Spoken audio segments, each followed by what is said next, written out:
ആ പിഞ്ചുമോളുടെ മയ്യത്ത് കുളിപ്പിക്കുന്ന സമയം ഈ പൂച്ചയും മരണത്തോട് മല്ലടിക്കുന്ന കാഴ്ചയായിരുന്നു കണ്ടത്.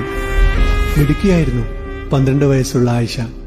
കഴിഞ്ഞ ശനിയാഴ്ച കണ്ണൂരിലെ വീടിനടുത്തുള്ള ഇറക്കത്തിൽ സൈക്കിളിന്റെ ബ്രേക്ക് പൊട്ടി ആക്സിഡന്റ് സംഭവിച്ച് ഹോസ്പിറ്റലിലായി. വീട്ടുകാര് വേവലാതിയിലോടി.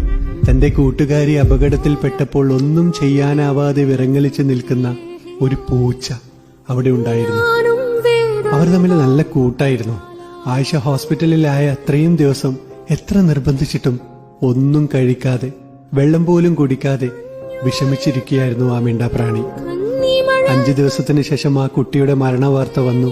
ആ മയ്യത്ത് കുളിപ്പിക്കുന്ന അതേ വേളയിൽ വീടിനടുത്തുള്ള ഒരു പാലത്തിന്റെ താഴെ ഈ പൂച്ചയെ നാട്ടുകാര് കാണുന്നത് മരണത്തോട് മല്ലടിക്കുന്നതായിട്ടാണ്. അല്പസമയം കഴിഞ്ഞപ്പോൾ പൂച്ചയും ആയിഷയുടെ ലോകത്ത് അവളുടെ കൂടെ കളിക്കാൻ യാത്ര പുറപ്പെട്ടിരുന്നു. തോളിൽ കൈയിട്ട് നടന്ന കൂട്ടുകാര് പോലും ചതിക്കുന്ന, തെറ്റിയാൽ പഴയ കഥകൾ നാടുനീളെ പാടി നടക്കുന്ന ഈ കാലത്ത് ഈ മിണ്ടാപ്രാണിയുടെ സൗഹൃദം ഒരു കണ്ണു തുറപ്പിക്കലാണ്. മനുഷ്യനേക്കാൾ ഭേദമാണ് മൃഗങ്ങൾ എന്ന് ഓർമ്മപ്പെടുത്തലാണ്.